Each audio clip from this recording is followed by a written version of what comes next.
മണ്ണിടിച്ചിലിൽ വലിയ നാശനഷ്ടമൊന്നും പറ്റാതെ മുണ്ടക്കൈ അങ്ങാടിയിൽ നിന്ന ആ CSI പള്ളിയുടെ മുറ്റത്തേക്ക് ഒരു വട്ടം കൂടി നമ്മൾ വരികയാണിപ്പോൾ.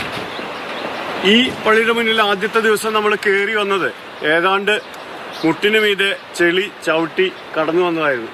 എവിടെ കാല് വെക്കണമെന്നൊന്നും നമുക്ക് അറിയില്ലായിരുന്നു. ഈ താഴെയുള്ള ഇതിന് തൊട്ട് താഴെയാണ് മറ്റൊരു പള്ളി ഉണ്ടായിരുന്നു. ആ പള്ളിയുടെ മിന്നാരങ്ങൾ മാത്രമാണ് കാണാനുള്ളത്. അതിന്റെ താഴ്ഭാഗം പൂർണ്ണമായും ഒലിച്ചു പോയിരുന്നു. അവിടെ ഉണ്ടായിരുന്ന ആളുകളും അതിനൊപ്പം പോയിരുന്നു. ഇപ്പോൾ ഈ താഴെ കാണുന്ന ഈ ആംബുലൻസ് കിടക്കുന്ന സ്ഥലം, ഇപ്പോൾ ഈ ഉദ്യോഗസ്ഥർ വന്നിട്ടുള്ള സ്ഥലം, ഇതെല്ലാം അന്ന് ഇതുപോലെയൊന്നും നടക്കുക എന്ന് പറഞ്ഞാൽ നമുക്ക് ആലോചിക്കാൻ പറ്റില്ലായിരുന്നു.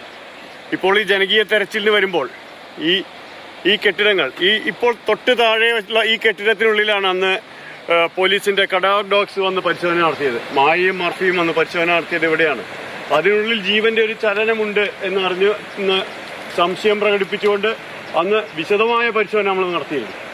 ആ പരിശോധനയ്ക്ക് ശേഷം പക്ഷേ അവിടെ ആരും ഉണ്ടായിരുന്നില്ല എന്ന് ബോധ്യപ്പെടുകയും ചെയ്തു.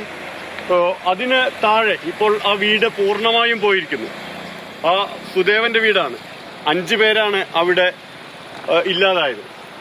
അതിനോട് ചേർന്നുള്ള സ്ഥലങ്ങൾ, ഇതിന് തൊട്ടപ്പുറത്ത് സീതമ്മക്കുണ്ട് എന്ന് പറയുന്ന ആ വെള്ളച്ചാട്ടം ഇപ്പോൾ ഏറെക്കുറെ ഇല്ലാണ്ടായി.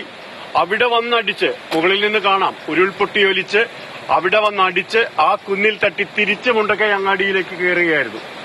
ആ ഉരുൾപൊട്ടലിൽ കയറിയ മണ്ണും മരങ്ങളും ചേറും ചെളിയുമൊക്കെ ഒരുപാട് മനുഷ്യരെയും കൊണ്ട് കടന്നുപോയപ്പോൾ ആ നഷ്ടപ്പെട്ടവരാരൊക്കെ, ഇനി എന്തൊക്കെ എന്നുള്ള തെരച്ചിലാണ് ഇപ്പോഴും തുടരുന്നത്. ആ തെരച്ചിൽ, ജനകീയ തെരച്ചിൽ എന്ന വിധത്തിൽ നാട്ടുകാരെ കൂടി ഉൾപ്പെടുത്തിക്കൊണ്ടുള്ള വിപുലമായ തെരച്ചിൽ ഇന്ന് ഉച്ചവരെ തുടരും. ഇതോടൊപ്പം പലവട്ടം ഈ പ്രദേശത്ത് തെരച്ചിൽ നടത്തിയതാണ് എന്ന കാര്യം കൂടി നമ്മൾ മനസ്സിലാക്കേണ്ടതുണ്ട്.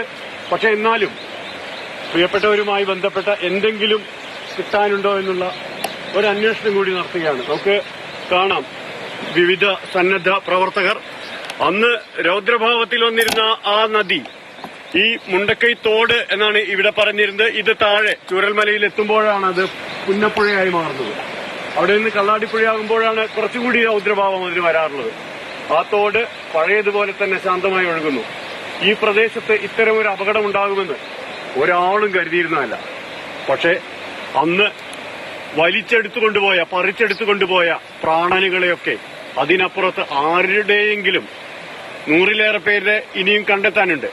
അതിൽ ആരുടെയെങ്കിലും എന്തെങ്കിലും അവശിഷ്ടം കിട്ടുമോ എന്ന് പ്രിയപ്പെട്ടവർക്ക് വേണ്ടി ഇതാ എന്റെ വീടിന്റെ ഏതെങ്കിലും വശത്ത്, ഇങ്ങേ വശത്തോ അങ്ങേ വശത്തോ ആ മനുഷ്യൻ ഉണ്ടായിരിക്കും എന്ന ആ പ്രതീക്ഷ, അതുകൂടി ആ നാട്ടുകാരെ കൂടി ഉൾപ്പെടുത്തിക്കൊണ്ടുള്ള ഒരു തെരച്ചിലാണ് ഇപ്പോൾ തുടരുന്നത്.